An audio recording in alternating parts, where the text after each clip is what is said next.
दोस्तों नमस्कार, मेरा नाम आयुष अग्रवाल है और आप सभी के बीच एक नई सीरीज जिसका नाम है आपन बिहार लेकर आ रहा हूं।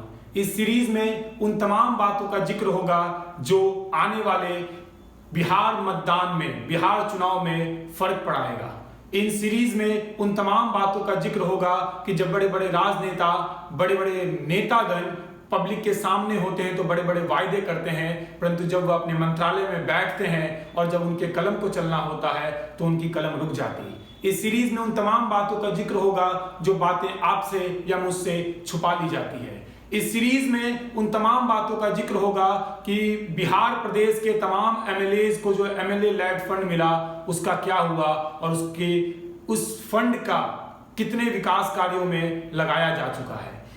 इस सीरीज में तमाम उस बातों का जिक्र होगा जो हमारे देश व प्रदेश को बुनियादी तौर पर मजबूत करता है, परंतु बिहार में वह बुनियादी चीजों पर क्यों ध्यान नहीं दिया जा रहा। हाँ, मैं बात कर रहा हूं शिक्षा की, हाँ मैं बात कर रहा हूं स्वास्थ्य सेवाओं की।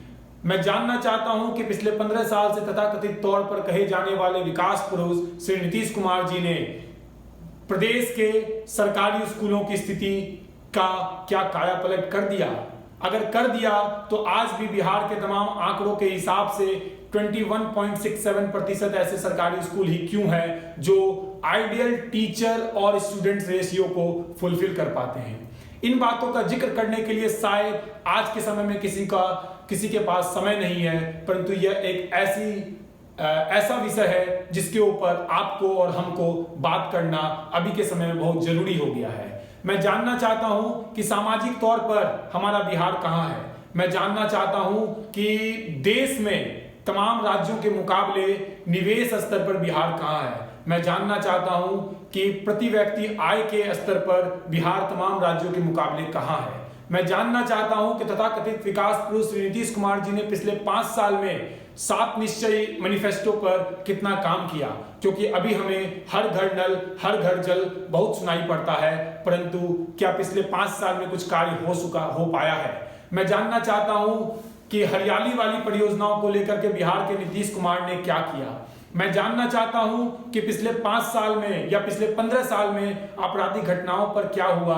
जो लालू यादव की सरकार को कहा जाता था कि गुंडा राज है, तो क्या 15 साल में बिहार में गुंडों की संख्या कम हो गई या आपराधिक घटनाओं की संख्या कम हो गई। मैं जानना चाहता हूं दोस्तों, इस सीरीज आपन बिहार नामक सीरीज में आपके मुद्दे उठाए जाएंगे। बहुत सारे ऐसे मुद्दे हैं जो समाज के तमाम बुद्धिजीवी वर्ग कहना तो चाहते हैं परंतु कह नहीं पाते, क्योंकि वह किसी ना किसी तरीके से किसी ना किसी पार्टी से बंधे होते हैं।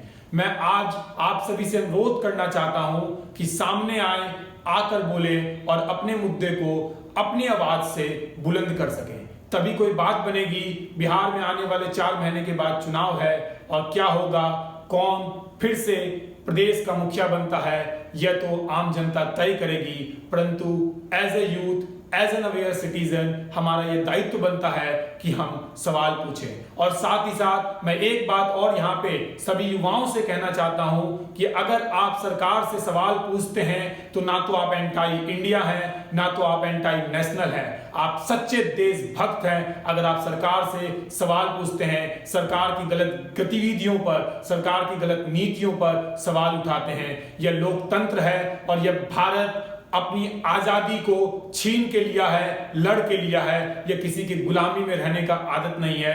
तो मैं सभी से कहना चाहता हूं कि अपनी आवाज बुलंद करें और सरकार से खुलकर पूछें। आपन बिहार में आपको इन सभी बातों का विस्तार पूर्वक बताया जाएगा, समाज की अलग अलग गतिविधियों के बारे में बताया जाएगा। जुड़िए और जितना ज्यादा से ज्यादा हो सके वीडियोस को शेयर कीजिएगा ताकि आपकी आवाज, हमारी आवाज सरकार तक पहुंच सके। बहुत बहुत धन्यवाद।